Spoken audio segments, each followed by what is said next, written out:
Sophie came home on a Saturday, 3 weeks after Caroline moved out.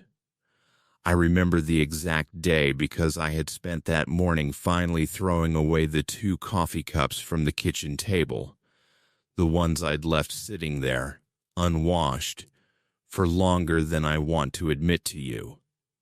I want to be honest about something before I tell you the rest of this. I was not ready for her visit. I told myself I was.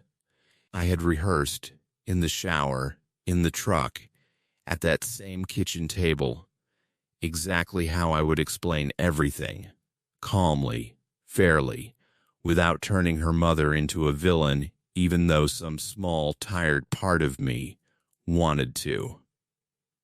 I had a version of this conversation fully prepared. Sophie did not follow it. She hugged me at the door the way she always does, quick and a little awkward, the way children hug their parents once they're grown and living their own lives. She set her bag down. She looked around the living room, at the space where a particular chair used to sit, at the mantel where her grandmother's clock no longer was, and I watched her notice all of it without saying a word about any of it. Then she asked me the question I was not prepared for. She asked, who owned the house now? Not how are you? Not what happened? Not is Mom okay? Who owns the house? I want to tell you what went through my mind in that half second before I answered, because it surprised me more than the question itself. My first thought was not confusion. It was a small, sharp flash of something close to hurt, the thought that my own daughter's first instinct, walking back into the home she grew up in, was about property. I am not proud of that reaction. I caught myself having it, and I pushed it down, because I understood, even in that moment, that I did not yet know why she was asking. I told her the truth, that the house had always technically been mine, through the business, and that nothing about the divorce had changed that. She nodded slowly. Then she asked a second question, quieter than the first. She asked if that meant her mother had nothing. I sat down before I answered that one. I told her the truth again, that Caroline had left with her own savings, her own car, and a fair settlement that the law required, but that no, she had not left with the house, or any part of the business, because none of it had ever legally been hers to begin with. Sophie was quiet for a long moment, long enough that I started to worry I'd said something wrong, though I could not have told you what. Then she told me why she'd asked. She said Caroline had called her, twice, in the weeks since moving out, not to talk about the marriage, not really to check in, Sophie said, though she'd dressed it up that way both times. Caroline had asked Sophie, carefully, almost casually, whether she thought I would ever consider being generous about the house, given how long the marriage had lasted. Whether Sophie thought I might feel guilty enough, eventually, to sign something over. I felt something cold settle in my chest hearing that. Not surprise. Exactly. I don't think anything about Caroline was capable of surprising me anymore by that point. Something closer to a confirmation I hadn't wanted. She was still working the angle. Even now. Even through our daughter. I asked Sophie what she'd told her. She said she told Caroline she didn't know, because she genuinely didn't. She hadn't heard my side of any of it yet. She said that was the real reason she'd come home this weekend. Not for comfort. Not even entirely for me. She wanted to hear the whole thing, in order, before she decided what she believed. I want to pause here and tell you something honest about myself. Part of me was hurt by that too, the idea that my own daughter needed to gather evidence before she trusted my version of events. But another part of me, the larger part, respected it more than I expected to. Sophie was doing exactly what I had done in that parking lot 2 states away. She was refusing to act on a feeling before she understood the facts underneath it. Before I told her everything, she asked me one more thing: whether the house had always been separate from the marriage, or whether I had done something at some point after finding out about the affair to move it out of reach. I understood why she was asking. It is not an unreasonable question. If I had learned, on day 1, that my wife was unfaithful, and had spent the next 10 days quietly transferring assets into a structure she couldn't touch, that would be a very different story than the one I actually lived. So I told her the full history of it, not just the 10 days. I told her about Pruitt, sitting across from me in his office more than a decade earlier, going over the numbers when the business first started doing well. I told her the house had been placed inside the company structure years before any of this happened, for tax reasons that had nothing to do with Caroline at all, and that I had genuinely never thought about it again until the day Reyes confirmed it still applied. I told Sophie that if the affair had never happened, that same structure would still exist today, quietly, the way it always had. I simply would never have had a reason to look at it closely. She asked if that felt like luck to me now. I told her it did, more than I was entirely comfortable admitting. A decade earlier, I said, I could just as easily have signed something different, structured things another way, and none of what protected me during the divorce would have existed. I told her I didn't want her walking away from this thinking I was clever. I wanted her to understand that I had been mostly fortunate, and that the actual lesson wasn't cleverness, it was simply knowing what you own, long before you ever need to know it.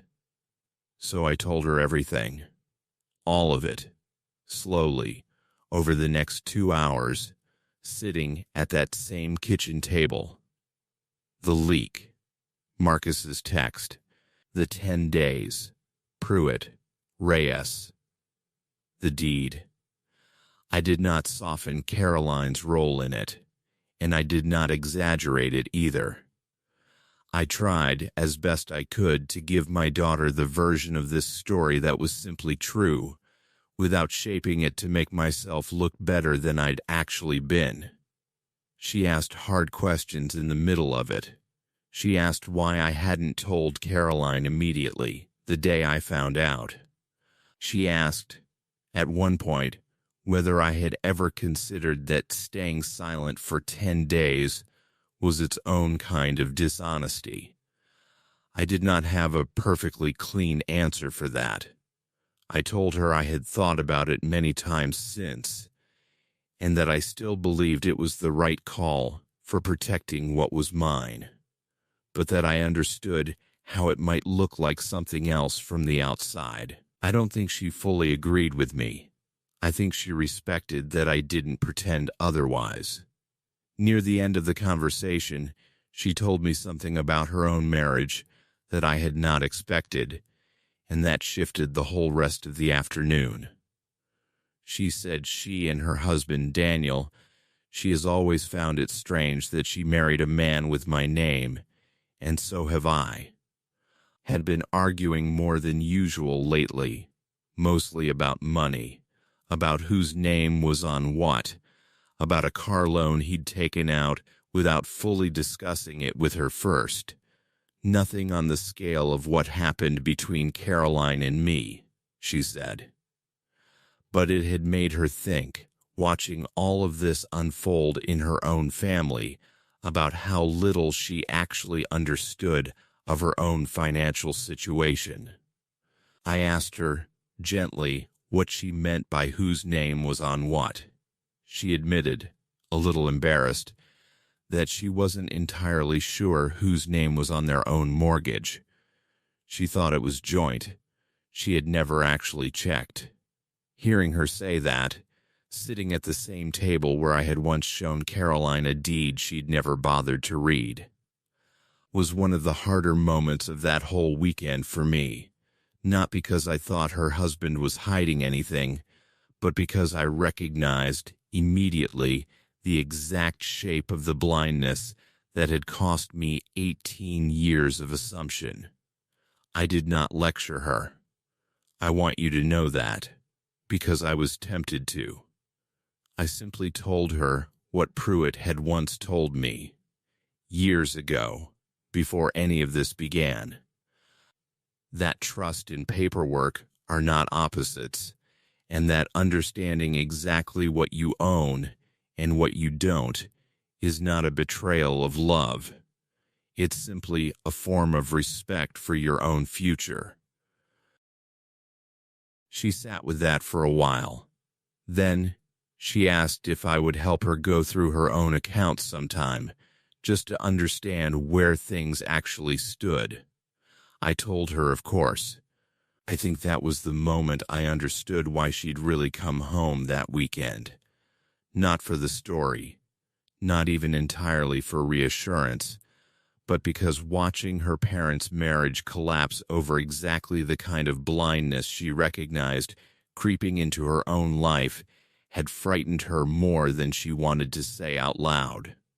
Before she left on Sunday, she hugged me again at the same door, longer this time. She told me she believed me, all of it, the whole version I'd given her. She also told me, gently, that she still loved her mother, and that she intended to keep speaking with her, and that she hoped I could understand that this wasn't a betrayal of me. I told her it wasn't. I meant it. Sophie is not responsible for choosing a side in a war she didn't start, and I have never wanted her to feel that she was. We stood in the doorway a little longer than either of us probably needed to. She asked, almost as an afterthought, whether I thought Caroline would ever stop asking her about the house.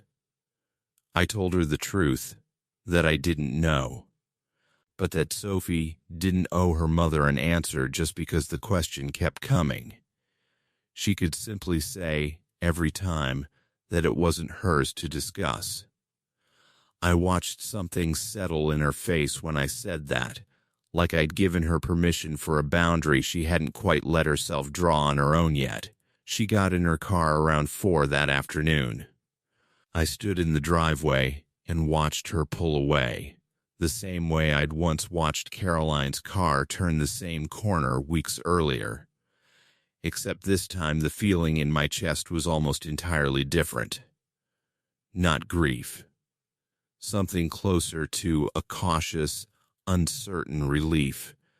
The feeling of having survived a conversation I'd been dreading for 3 weeks, and having come out the other side of it with my daughter still solidly on my side of the table, even after she'd made me earn that. I think about that weekend often. Looking back, I believe Sophie's first question, who owns the house, wasn't really about money at all. I think it was the only way a 26-year-old knew how to ask a much harder question underneath it. How much of what I grew up believing was solid ground is actually still standing? I didn't understand that in the moment. I understand it now. I also think, if I'm honest, that some part of that question was about her own future as much as mine. She wasn't just asking what I still had. She was quietly asking what a marriage is actually built on. Once you strip away all the years and the affection and the assumptions, and whether the answer to that question would eventually matter to her too. I don't think she knew she was asking that. I think I only recognized it because I had spent the last several weeks asking myself the exact same thing from the other side of it. A few days later, Pruitt called me about something unrelated, a routine matter with the business, nothing to do with any of this, and I mentioned almost in passing that Sophie had come by and gone through the whole story with me. He was quiet for a moment on the phone, and then he said something I've held on to since. He said the strangest part of watching families go through what mine had gone through wasn't the divorce itself. It was watching which of the children asked about feelings first and which ones asked about foundations first. He said neither instinct was wrong. But the ones who asked about foundations, he said, tended to build sturdier ones of their own later on. I didn't know, hanging up that call, whether that was meant as a comfort or simply an observation. I've decided since that it was probably both. Do you think Sophie was right to gather the full story before deciding what she believed, even if it meant doubting her own father for an afternoon? And if your own child came to you the way she came to me, needing proof before trust, would you feel hurt by that? Or would you recognize it as something you'd taught them to do?